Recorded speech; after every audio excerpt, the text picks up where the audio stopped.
Welcome to Moon and Fire. I'm Emily Bailey, the founder of Whole and Wild, where I guide women back to their sacred wisdom through ritual and cyclical living.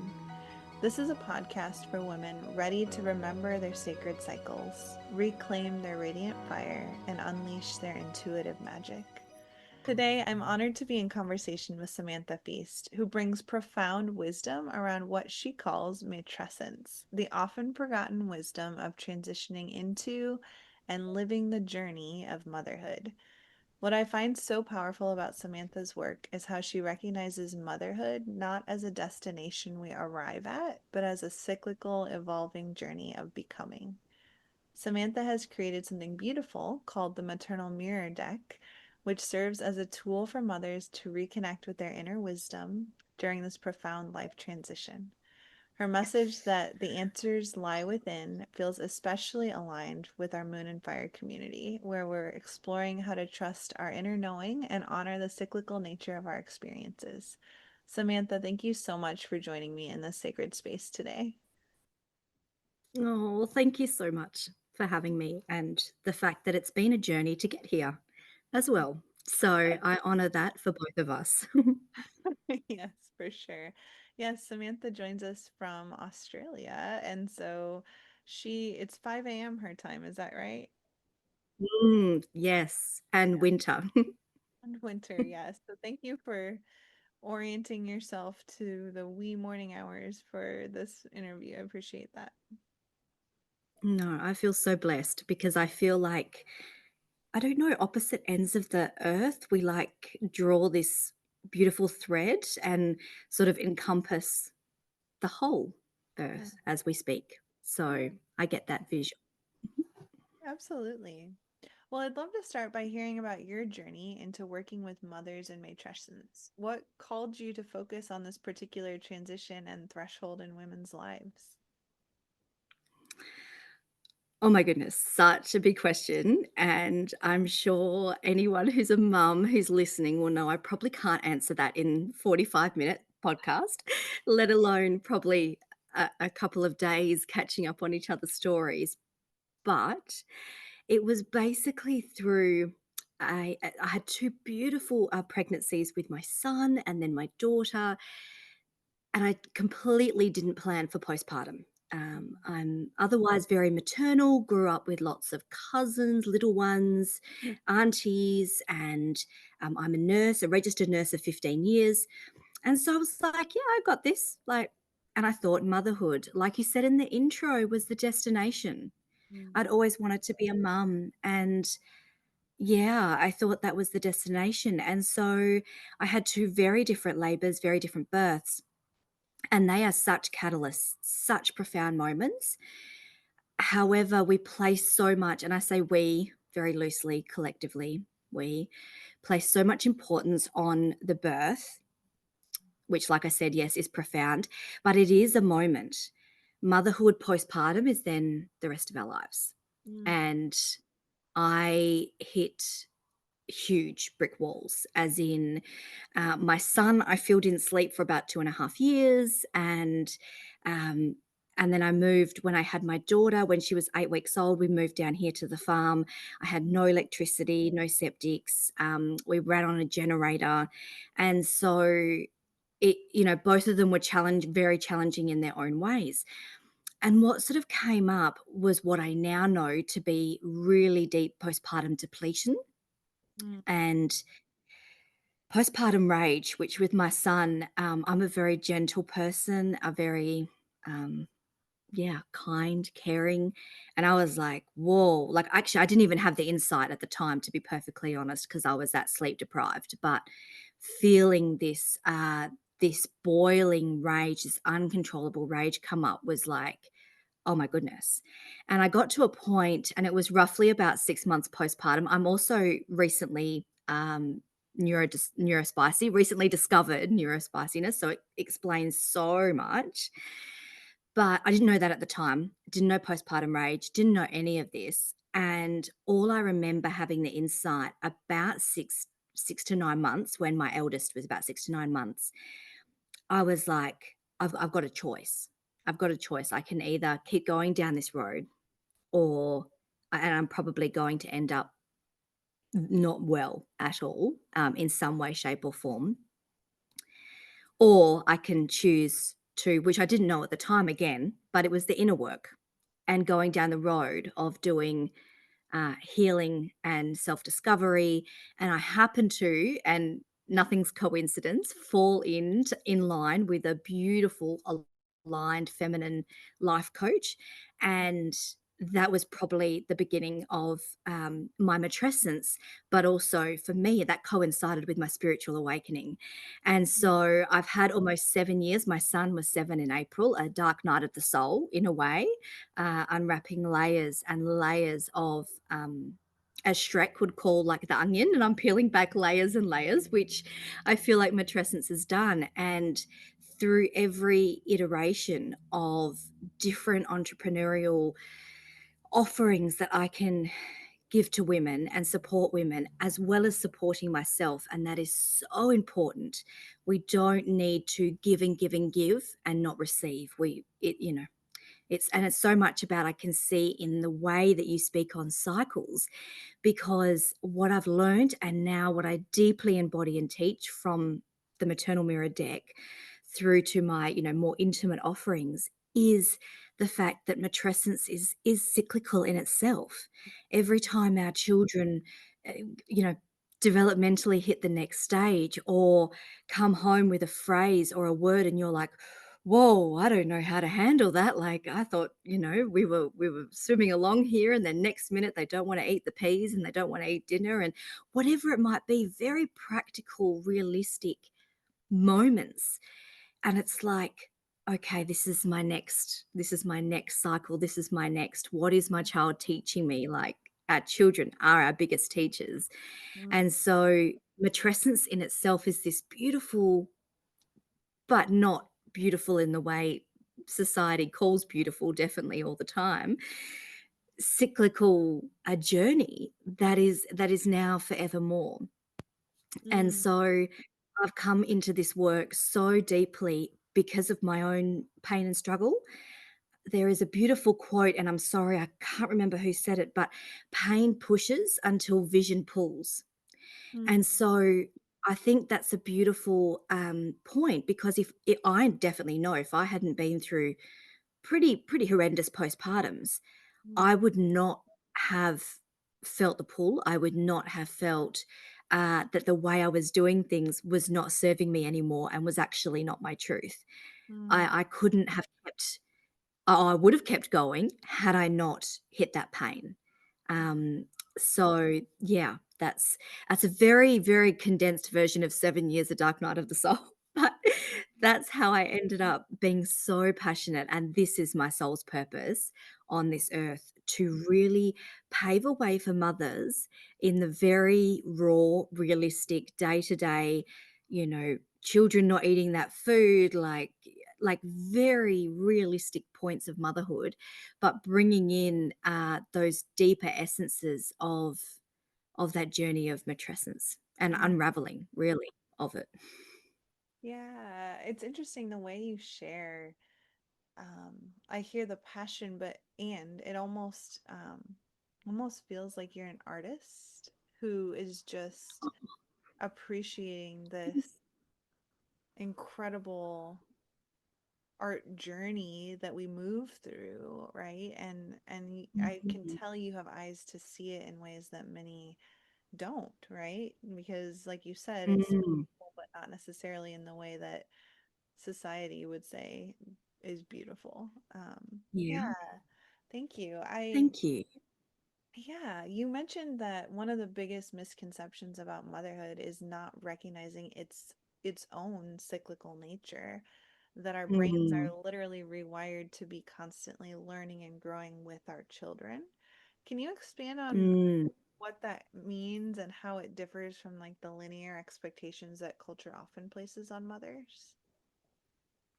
Yes, well, I suppose that at the base root, being a mother, so doing the mothering, Mm, which is what our society often focuses on, the skills of actually looking after an infant and that sort of thing, are very masculine. So Mhm. actually the doing of mothering is a very is more in the masculine energy, and the being of a mother, which is what I feel like we have, again, loosely, collectively, we have forgotten, is the feminine.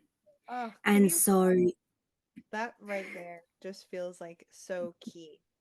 That is such a profound statement that you just made. I really want to mm, highlight that because um yeah, I'm actually and tearing. let that sink in. I'm Mm. actually tearing up Oh, because I'm holding that space for you. That's yeah, yeah. one of the things that I have seen over and over in clients, I'm a coach, I didn't mention that, but clients, but also Mm, um I mean family, people I know who are mothers all over, is that trap where they find themselves s- I mean, granted, we're already in a society that's out of balance towards the masculine, mm, but they yeah. find themselves stuck in an over masculinized way of being Yeah. because I think you're hitting on it. The doing of motherhood requires Mm, that kind of container, right? A protective container mm, that offers yeah. masculine, but we don't have what you just described, the being. We don't have um, Mm, education. We don't have communities that yeah.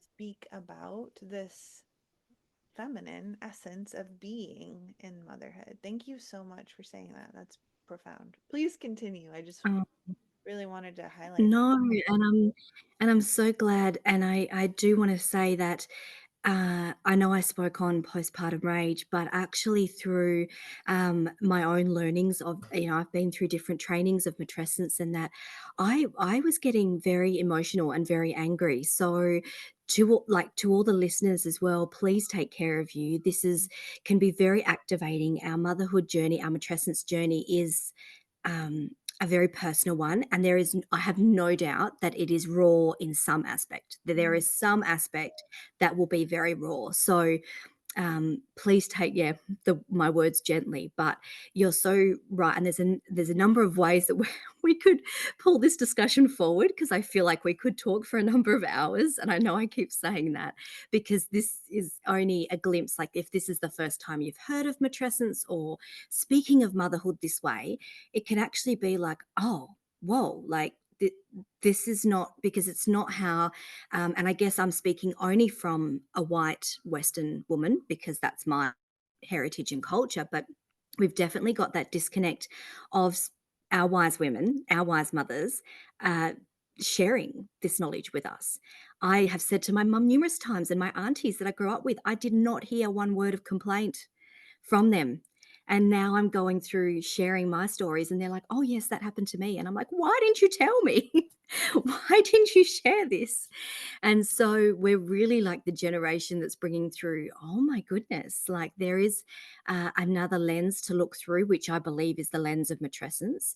And it's, yeah, there's so many layers. But to go to the back to the question of how is our brains rewired, and how is this a cyclical sort of learning and growing pattern? So I think, again, probably for what women have known, mothers have known for thousands of years, is that our brain has massive changes when we grow and birth a baby. Now, research is only just sort of touching the iceberg on what our brain can do anyway, full stop.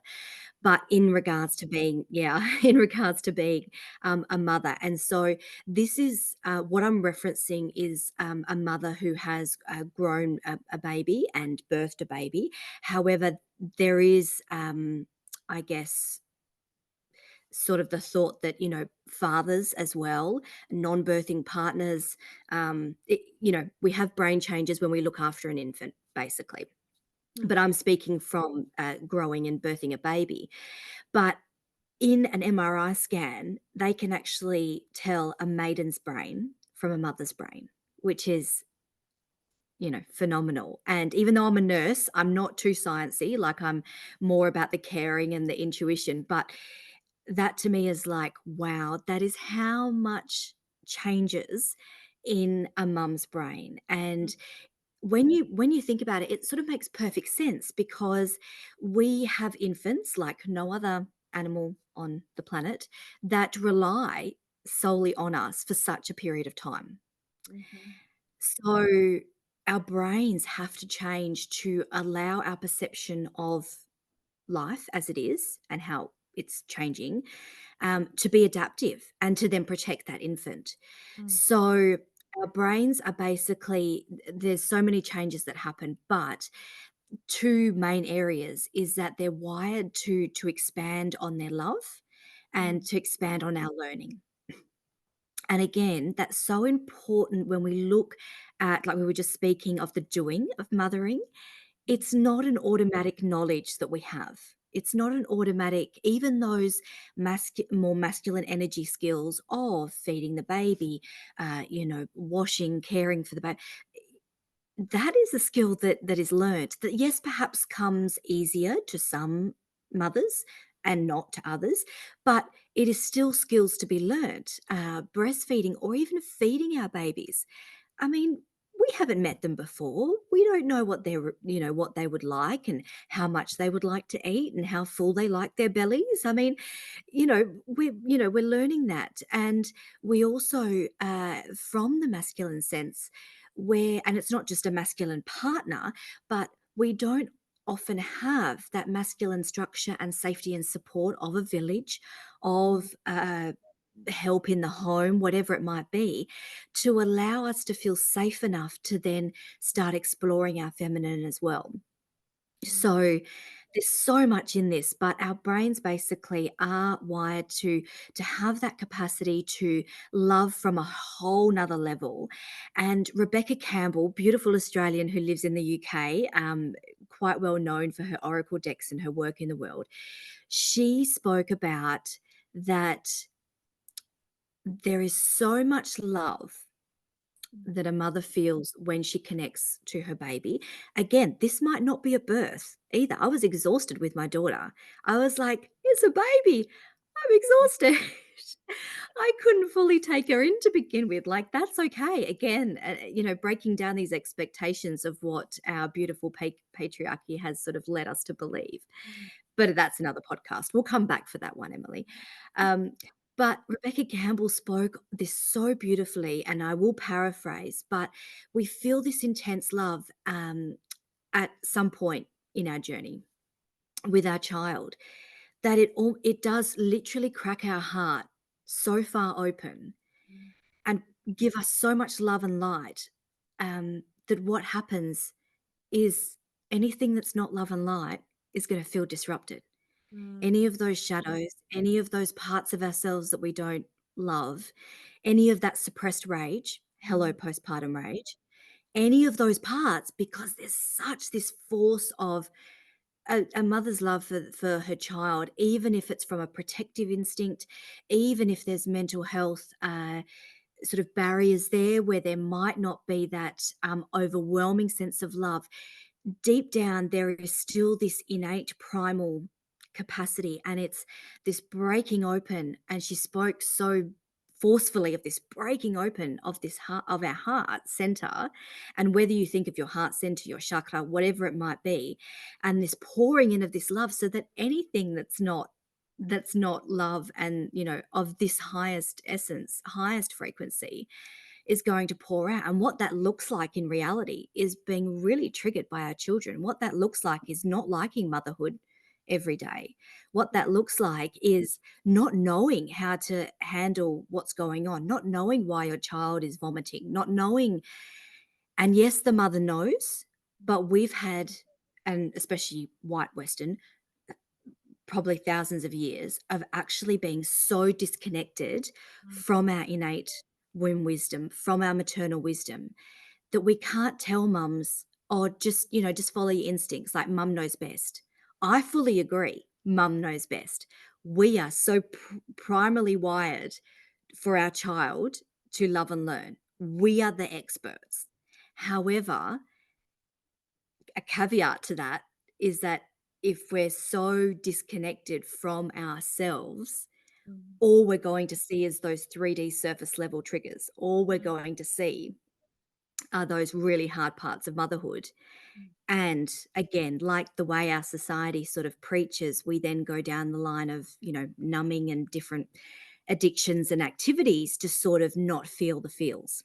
mm, So that's not quite cyclical, but in regards to our brain, it's huge. And mum brain is a thing, baby brain is a thing. But again, well, the work I'm doing is rewiring that as actually a superpower, not a oh, I've just got baby brain. Like I'm so stupid. I'm blonde. I've lost the brain I had as a maiden. We're not supposed to have the brains that we had as a maiden. That's not what we're here for now. So yeah. Does That's that so answer? Does that Oh, I love kind of it. Yeah. yeah. Wherever this goes will be good. That is perfect. So one of the things that I'm really passionate about, I'm a threshold walker, which means that I that is a strength of mine is walking with specifically women through thresholds, the in-between spaces of between one Mm, chapter and the next. And what I'm really passionate about is reclaiming rites of passage because we've lost that so much. And I think, mm, of course, one major in between space is the space between maiden and mother. And we've done a lot mm, of sciency support things in our various Western cultures. And also, there's something you're hitting on about identity and about, I love you just mm, saying, like, don't excuse the changes that are happening. Don't diminish the mm, value of them because they're different. I just want to say mm. this in your words Yeah. because you're actually not supposed to still be the same. There's actually Mm, great gift and great value in this change that is occurring in you, and to diminish it to a liability when it's actually your profound power in this season mm, is such a shame, right? And so we need community. We need wise women, like you're saying, to be able to say, wait, this is beautiful.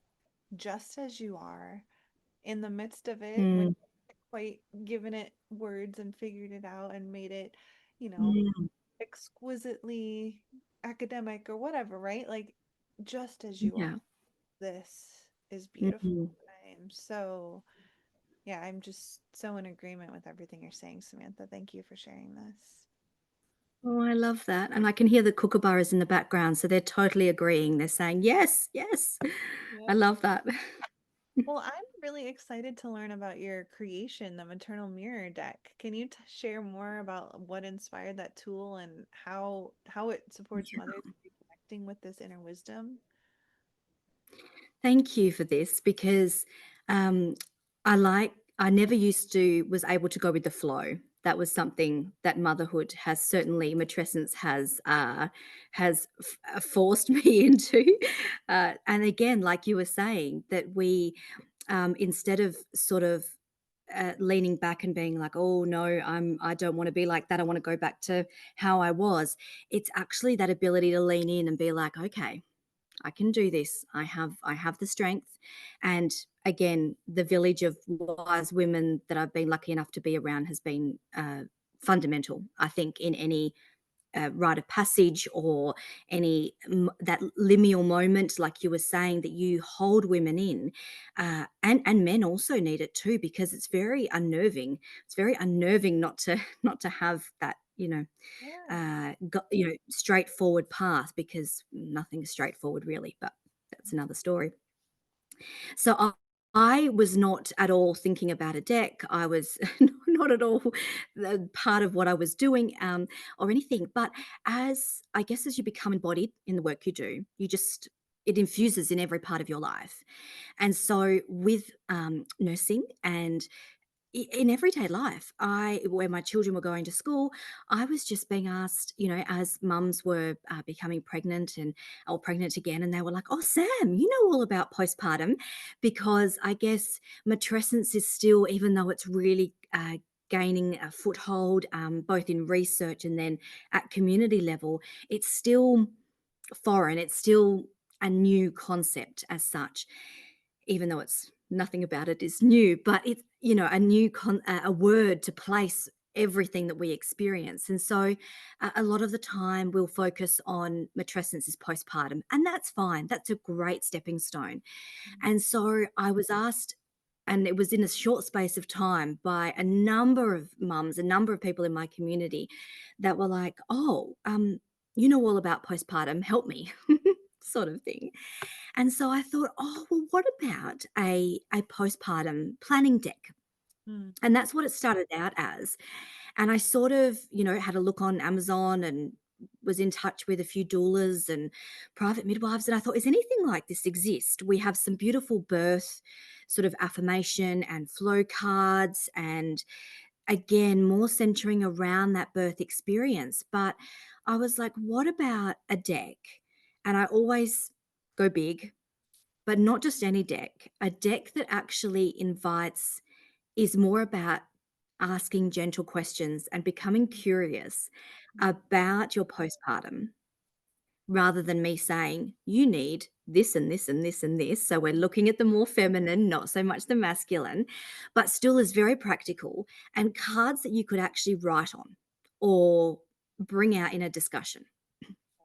And so the maternal mirror deck was born, because it's not just postpartum in what we have previously thought as postpartum, which unfortunately a lot of people still think is just 4 to 6 weeks after giving birth.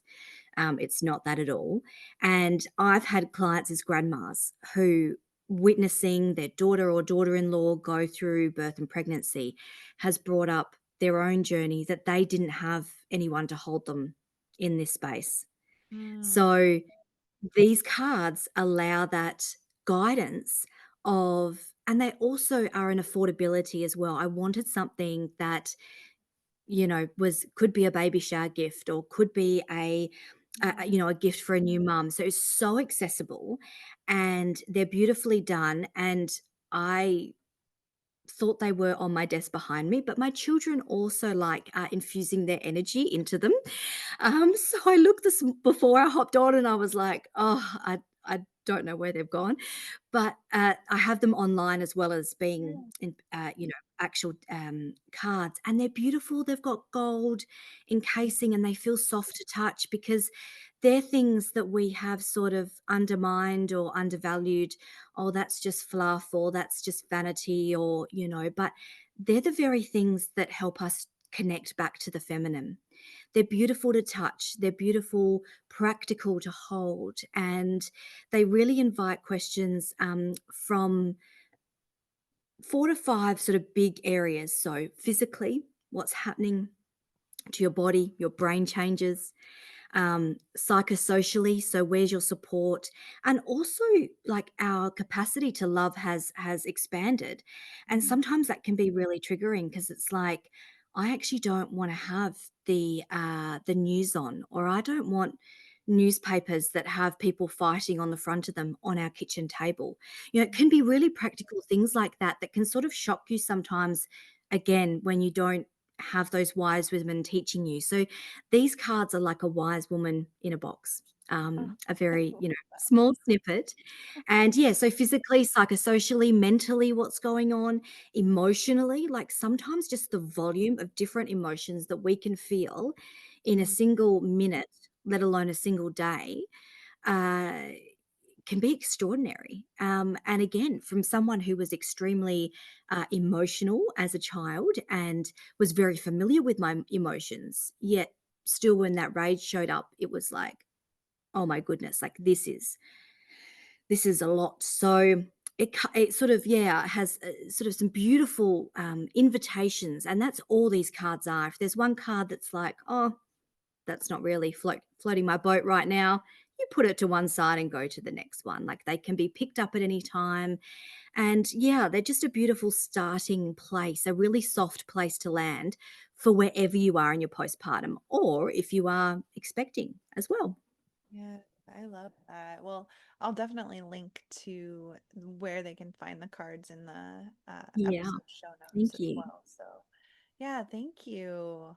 Beyond the deck, what do you have any daily practices or rituals that you already do or you invite others to do that connects Mm, them to their cyclical wisdom or general internal yeah. wisdom? Oh, I love this so much because at the very beginning of my journey, and so if you're listening, it's totally okay if you think, oh my gosh, I can't add another thing in my day. I just can't, you know. And so I knew from very early on that I actually wanted to create a life that was more like living in ritual, like living in prayer. But I couldn't go and sit in a cave Mm, for 7 years and discover who I was. Like, I just couldn't. And so that is something I'm so passionate about, is infusing these micro moments. They're really just micro rituals or micro moments of, whether you call it self-care or connection to feminine, whatever it might be. And one of the ones that I started off with, which is an adaptation of my first coach, Echo Summerhill, who created Soul Up.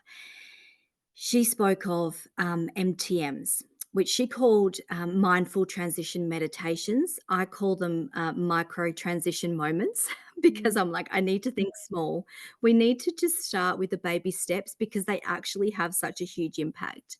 mm, And all this is that throughout your day as a mum, whatever that might be, before you transition from one task to the next, is to take 5 deep breaths, mm, or take 3 deep breaths, or take 1 deep breath if that's where you need to start. Right down into your root and that beautiful big exhale.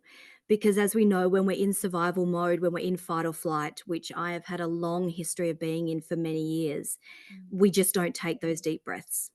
And so we know that breathing deeply can immediately lower our blood pressure, immediately lower our cortisol levels. It has all these actual physiological effects that happen within seconds of us taking this deep breath. Never mind the sort of mental and emotional help that that can bring us as well. But it is just moving through your day, and every time you transition to another task, if you think about how many tasks we do as a day in our mothering, so how many mothering tasks, or tasks that we have to do, and if we can just sink in, if you can slip off your shoes and do it bare feet, there's ways, if you add a drop of your beautiful essential oil, and, there's ways to sort of maximize this. And it takes seconds. mm, But over the course of a day, with how many tasks we do, you'll get 20 or 30 minutes of deep breathing, mm. or deep breaths. It doesn't even have to be a breathing exercise. It's just deep breaths and grounding. So if I can leave our listeners with that, that will honestly change your life, because it Oh, did for me.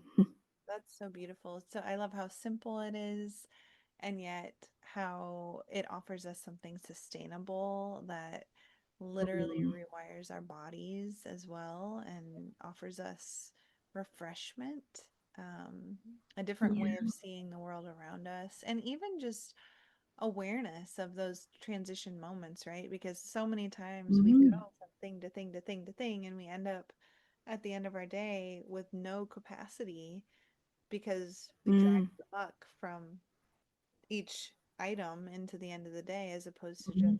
Yeah, transitioning, breathing, letting it happen. I love that. Thank you for sharing that.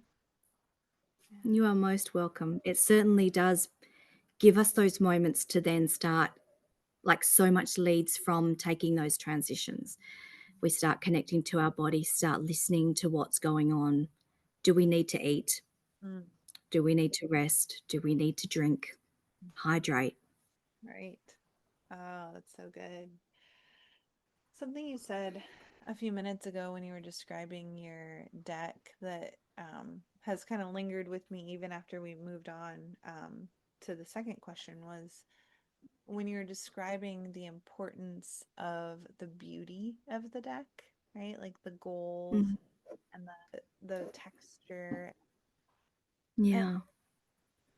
the reminder of the power of beauty. And I think you said Mm, something about how we so often dismiss that as fluff, like, oh, yeah, mm, you know, that's nice, but actually there's something foundational about beauty mm, that calls us back to a part of our own essence. Like you're saying, there's a yeah. reclamation that happens when we connect with beauty. So I appreciate you, even just in the not just the scientific background of it, covering the Mm, 5 areas or whatever, but also, yeah, just even being deliberate about knowing, like, I want this to be beautiful. I love that. mm. Thank Mhm. you so much. It's something that, and again, if you're listening and you're feeling a bit triggered and activated, I like to use the word activated a bit more than triggered because I feel like that gives us an opportunity to get curious about, well, what am I being activated here? But I love flowers. I love flowers, and actually, you can see this beautiful macrame piece, and I've got greenery. And 7 years ago, I couldn't actually remember that flowers brought me joy. Like, Mm, I couldn't, I was so in survival mode. I was just so a shell, and it was really the mush before of the caterpillar before becoming a butterfly. But in order to be that butterfly, we have to remember like what our colors are and what brings us life. Um, and yeah, beauty is something that is so feminine and it's mm, so wonderful to enjoy. And it can be hard as a mum, we have mess of some sort. Even if you have a cleaner, housekeeper, your children are children and they're still going to have mess of some way, shape, or form. And it's okay if that triggers. It's okay if that activates. That's okay. mm, We can move through that. But it's also beautiful to have that fresh flowers or essential oils or whatever. And sometimes we need to almost fight for the importance of that. I certainly had to have strong statements with my husband for us to invest in purchasing essential oils or that bunch of flowers or whatever it might be. And the masculine doesn't always see that because that's not what they're drawn to either. So yeah, I just want to say if yeah, any listeners are feeling like, oh, I've been activated here. Like, I can't go get flowers. I can't, do all this. It's okay. Like, it's okay to feel that. yeah, And yeah, you can choose to yep. choose to go deep. Always a Wow. choice. Always an invitation. Thank you so much for bringing this essential wisdom to our Moon and Fire community today. Your recognition that motherhood is a cyclical journey of becoming, and your reminder that mothers can trust their inner knowing even when their external world feels uncertain is such important medicine. I'm really grateful for your work in honoring the profound transition of matrescence, and also I love how you said matrescence is then forever, right? And Yeah. yeah, just creating tools that help mothers remember their innate wisdom. So, Oh, thank you so much, Emily. Thank yes, you. absolutely. Remember the sacred cycles, reclaim your radiant fire, unleash your intuitive magic. Thank you so much for being here, sacred woman. Until next time.